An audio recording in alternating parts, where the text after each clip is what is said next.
guidelines are going to help county governments, our partners, and all those who are involved in this agenda to ensure that they do everything possible so that 2 or 3 years from now, we should not be sitting here talking about jiggers. We can do away with jiggers. The policy is meant to advocate for a creation or provision of a day that is meant to scale up activities for the jigger and the jigger programs in this country. It is also meant to guide clinicians on treatment of jigger infestation in patients.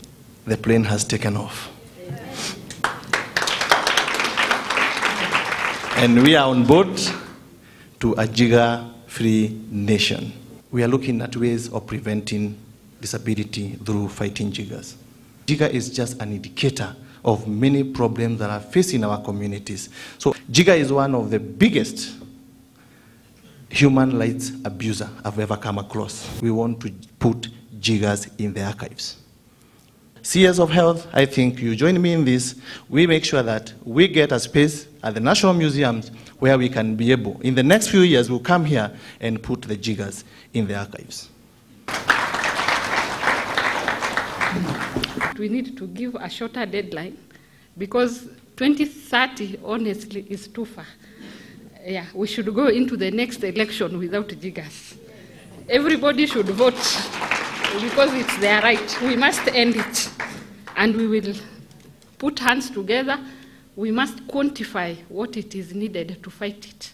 And we have declared a total war on jiggers. We have to individually talk to our governors, and I'm glad that Senate is here, to make sure that they understand that this is a problem we have to deal with.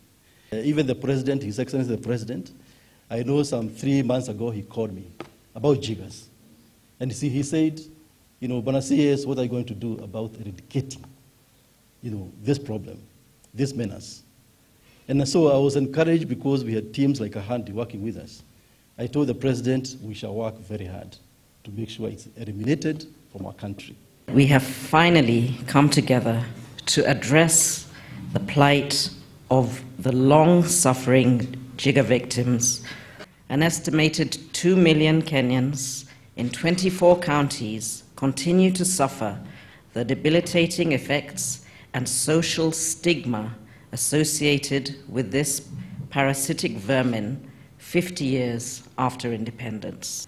Another 10 million Kenyans are at risk of infestation, implying that the policy we're launching today could not have come at a more opportune time.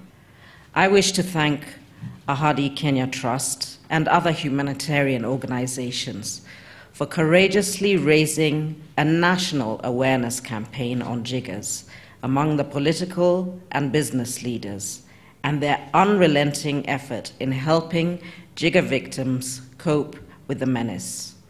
I also laud the Ministry of Health for initiating the idea of an annual Jigger Awareness Day to be marked on the 3rd of March every year.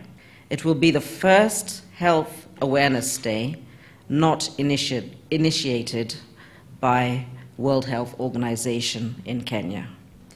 The first steps should obviously be the distribution and dissemination of the guidelines to stakeholders, especially within county governments who are the lead agencies in the implementation of health programs in the country. I wish to declare the national policy guidelines on prevention and control of jigger infestations officially launched.